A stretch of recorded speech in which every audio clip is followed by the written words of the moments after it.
Ele saiu de casa numa manhã de segunda-feira com a mochila nas costas e nunca mais voltou. E o mais perturbador não é o que aconteceu com ele, é quanto tempo levou para alguém notar. Vou te contar sobre um tipo de desaparecimento que o Brasil conhece bem. Não um desaparecimento que vira manchete. Não um desaparecimento com foto na televisão e delegado dando entrevista e família chorando na frente das câmeras. O outro tipo. O tipo silencioso.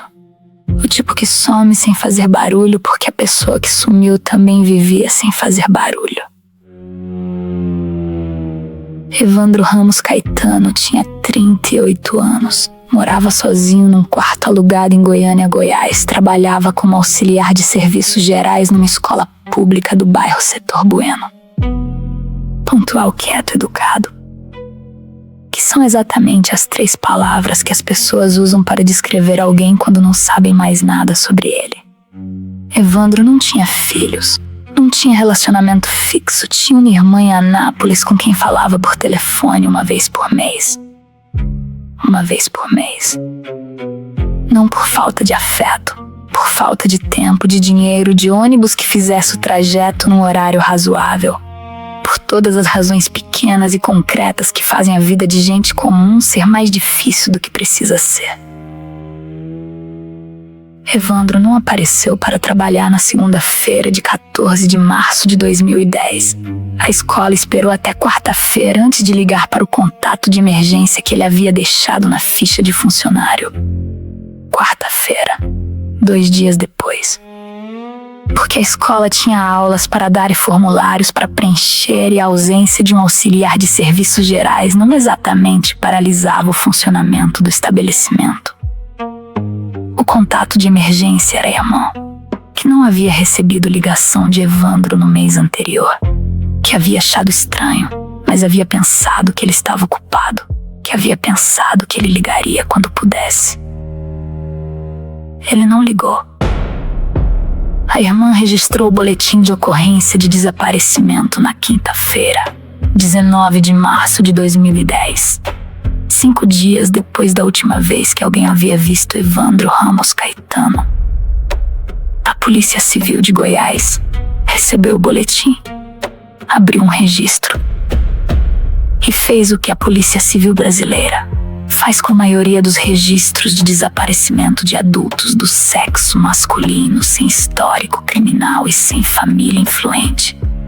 Arquivou, com a justificativa técnica de que adultos têm o direito de desaparecer voluntariamente, que é uma justificativa correta do ponto de vista jurídico e absolutamente conveniente do ponto de vista de uma delegacia com 200 casos abertos e 4 investigadores. A irmã de Evandro, Rosângela Ramos, 42 anos, professora primária em Anápolis, não aceitou o arquivamento. Não com recursos jurídicos, não com advogado, não com conexão política, com insistência, com aquele tipo de teimosia que pessoas comuns desenvolvem quando o sistema fecha a porta na cara delas e elas não têm nada além de continuar batendo. Rosângela foi pessoalmente ao quarto alugado de Evandro. A proprietária havia mantido o quarto fechado esperando o aluguel atrasado. Quando Rosângela entrou, encontrou tudo no lugar.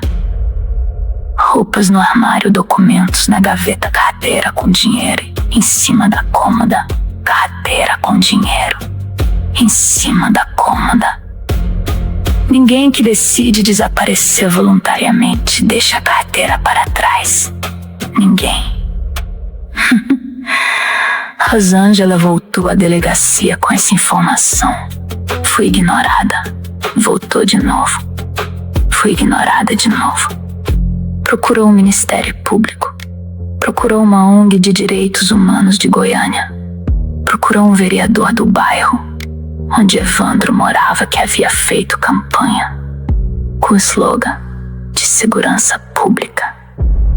Foi Foi através da ONG que o caso chegou até uma investigadora social chamada Débora Meirelles, que trabalhava voluntariamente mapeando desaparecimentos não investigados em Goiás.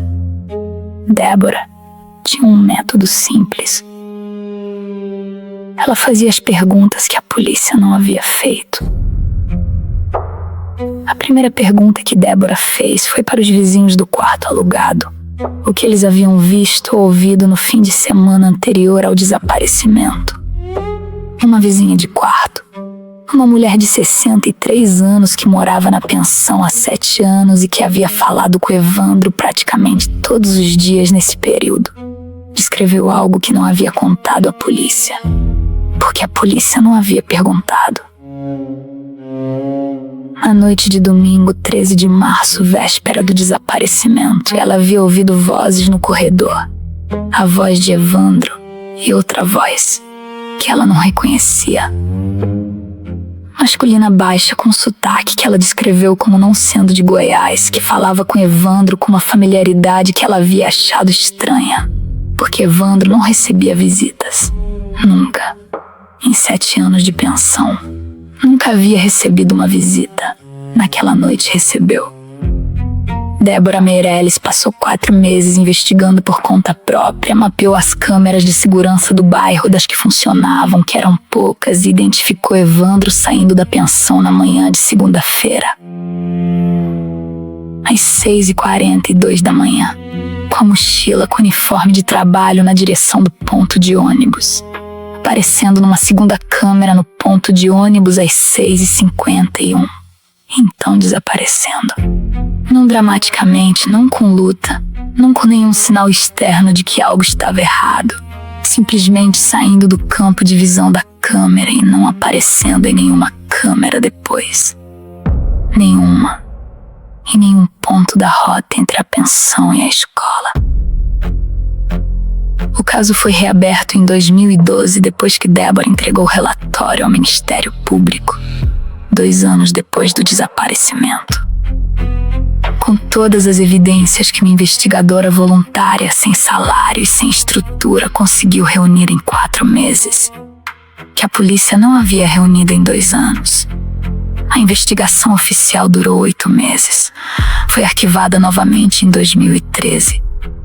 Por falta de provas suficientes para identificar o que havia acontecido. Evandro Ramos Caetano nunca foi encontrado, vivo ou morto. A voz que a vizinha ouviu naquela noite de domingo nunca foi identificada. O dono daquela voz nunca foi localizado. A carteira com dinheiro ainda está na gaveta de Rosângela em Anápolis. E o que fica depois de tudo isso não é a pergunta sobre o que aconteceu com Evandro. Essa pergunta tem uma resposta, que alguém sabe. O que fica é outra coisa. É o número. O Brasil registra mais de 82 mil desaparecimentos por ano. 82 mil. A maioria são pessoas como Evandro. Sem manchete, sem câmera, sem delegado dando entrevista. Pessoas que somem e que o Brasil aprende a viver sem, com uma facilidade que deveria envergonhar todo mundo muito mais do que envergonha.